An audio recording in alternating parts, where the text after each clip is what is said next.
So the other day, I'm on the phone with my friend, and he's asking me, he's like, why did you name your book Men with No Noses?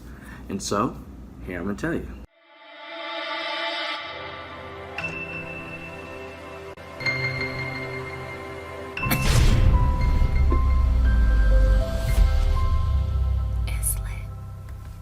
So I'm on the phone with my friend, and he asks, like, why is your book named Men with No Noses? And I told him about something that I thought about a while ago, and it was just an idea that was turned into a book. So I had asked him, said, well, what's your favorite smell? And he's like, the smell of gas. And I'm like, gas? And he's like, not like people gas, like in a weird way.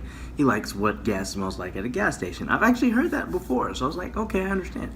And we're talking, and he goes, and I asked him, I'm like, well, how do you explain that to somebody else? And he's like, well, I take them to the gas station so they can see what it smells like. And I was like, but what if you're talking to a man with no nose? And I'm like, what would you tell them? How would you let them know what the smell of gas is? And then that's when he started getting to thinking. And so, pause that story, because I'm going to come back to that. But think about it right now. Think about it. What's your favorite smell?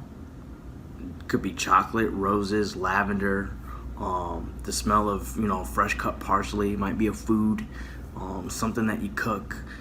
Think of your favorite smell and try to explain that to somebody with no nose. And so back to the phone call. So he's realizing he's thinking about all this stuff, and he can't do it. He can't explain it to the person. And I'm like, look, you're around 30. You've had 30 years of experience with smells. You've had 30 years of experience with this nose. You've had 30 years of experience of your expertise. You're an expert on smells. 30 years of experience. And you can't even do something as simple as explain it to someone else. And one of the reasons why is because not all experiences can be explained. Not all experiences, everything you experience can't be explained. You might have knowledge of smells, you might have knowledge of a lot of things, but until you experience it, you don't actually know it. So the whole premise behind Men with No Noses was, on one hand, you have a whole group of people that will say, I have all this experience with something, and they can't even do something as simple as define a smell, but they're going to tell you what is and what is not in the world and the universe and everything else that's deep. But on the flip side of that, we're also living in a world where men with no noses tell you what is and is not in your own personal experiences, in your own life, in your own world, in your own universe. So if your favorite smell is chocolate and a man with no nose says, well, that doesn't exist because I can't smell it, it's not your fault they can't smell certain things. It's not your fault they can't experience what you experience. You might have an additional sense. You might have some experiences that are extremely unique to you that nobody else knows about, and you don't even feel comfortable talking about, because unless somebody has that experience, they just don't know. And Men with No Noses is more about exploring that, because it's in all of us. We all have a man with no nose within us, and it basically explores the concept of getting away from it and understanding more of it. It goes into like duality and unity consciousness and stuff like that. I had fun with the book. I had a good time. If you read it, I had a good time.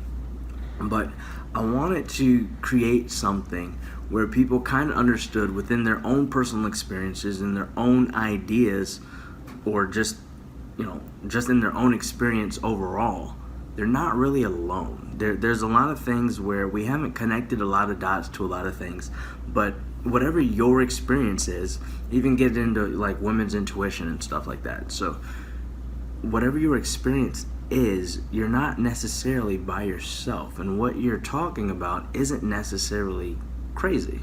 You just live in a world where men with no noses tell you that smells don't exist. men with no noses tell you what is and is not.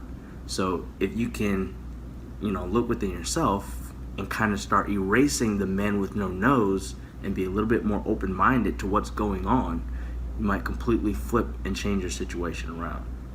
You might completely flip and change a lot of situations around.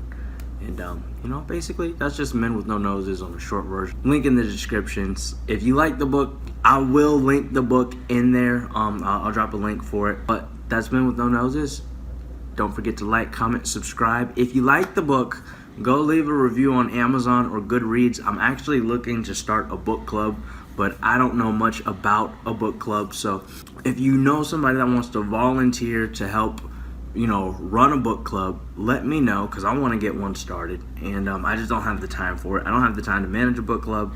I don't have the time to set it up and organize it all the way that I want to. But, let me know in the comments if you want to do something with a book club. I like reading a lot of books, go over a ton of books. And, just like, comment, subscribe, comment below.